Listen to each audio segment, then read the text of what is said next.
It's your boy D Rich back at it once again, and before I get started with this video, I need everybody to hit the like button right now and subscribe if you are not already subscribed. Now, what people like to do a lot on YouTube is talk about the players who never panned out. Well, today let's do something a little different. Let's talk about the middle school basketball players who actually did live up to the expectations that we gave them in middle school. Let's get started. Zion Harmon. Zion Harmon was undoubtedly the #1 player in middle school basketball from 5th to 8th grade. When he got to high school, people got taller, and people would like to say that people caught up with him, but he has a unique ability to score the ball no matter who he is playing against. When he was in 5th grade, he had a target on his back. 6th grade, 7th grade, 8th grade, he had a target on his back, and he always stepped up to the plate no matter who was coming after him. When he got to high school, he won a state championship. He was playing high school basketball. As an 8th grader, he was the youngest player to ever play in an EYBL game, 17U. I don't know if he still holds that record, but he was a trendsetter for a lot of things that the kids are doing today. And he just committed to Western Kentucky, which is a good fit for him. He plays high school basketball in Kentucky. I know he had to sit out a year because they ruled him ineligible for some reason, but Zion Harmon has lived up to the hype. He has a unique ability to score the ball. He has a swagger, and the most important thing is Zion Harmon is a good kid. Whenever you talk to him, he's very mannerable and he's very humble. Zion Harmon lived up to the hype. R.J. Barrett.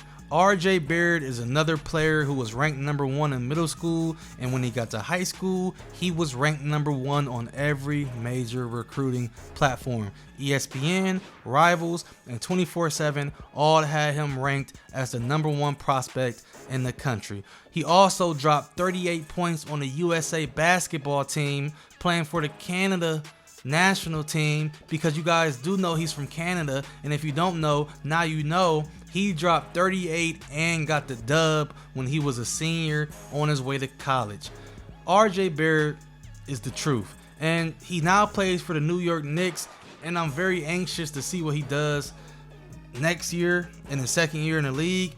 But up until this point, RJ has dominated at every level that he has played at. When he was in high school, he played at Mount Verde, ultimately, which is one of the most popular schools. A lot of kids are going to that school, and they have throughout the past years. He dominated, won a national championship, aka the Geico Nationals. He went on to Duke and played well, and now he's playing for the New York Knicks. And I can't wait to see what the future holds for R.J. Barrett, because he lived up to the hype up until this point. Marvin Begley Jr. III. Marvin Begley was really one of the first players that I started watching on YouTube when it came to middle school basketball, when he played for WACG, and he was just dunking on everybody, and he had a very nice skill set to be a middle school basketball player. And people put a lot of expectations on Marvin Begley at an early age. If you guys have time, type in Marvin Begley middle school basketball highlights, and you'll see what I'm talking about, how dominant he was. He ultimately went on to play high school basketball in Arizona, and when I was watching the Arizona highlights his freshman year, it was just too easy. He was dominating. Then he went to Hillcrest Prep, teamed up with DeAndre Ayton, and they had a pretty decent year. Then he ultimately went to Sierra Canyon, got ruled ineligible.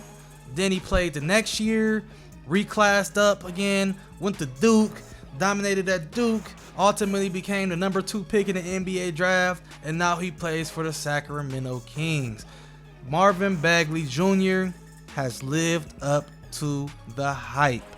And when you talk about Marvin Begley Jr., you got to bring up his rapping skills. Not only can he hoop, he can also rap. And Marvin Begley was so good in high school that his dad got his own AAU basketball team. His dad had a team called the Phoenix Family, and they only won like 2 games one year, and they still made the Peach Jam. That's how good Marvin Begley Jr. was and still is. And right now, he's one of my favorite young players in the NBA because I see a lot of potential in Marvin Begley, and he has lived up to the hype. Terrence Clark. Terrence Clark from Boston busted onto the scene his 8th grade year. I consider Terrence to be a late bloomer because a lot of people do know that Terrence reclassed, but he ultimately reclassed up and committed to Kentucky, so he's playing with his correct age class. But when Terrence busted onto the scene his 8th grade year, he made his name known. He came out of nowhere, windmilling, nice pull-up game. He had a very advanced game as an 8th grader, and when he went to the CP3 National Rising Stars basketball camp, when he went to the middle school hoops basketball camp, when he went to the D-Rich TV basketball camp, Terrence Clark put on a show all throughout his 8th grade year, and he had a lot of hype on his name after that. And I would like to say that Terrence has lived up to the hype. He went to Brewster Academy, did very good at Brewster Academy, and like I said, he committed to Kentucky, where he will be playing basketball next year, and I expect big things from Terrence Clark. A lot of mock NBA drafts, which I don't like to look at, but unfortunately I do look at, probably just like you guys, have Terrence getting drafted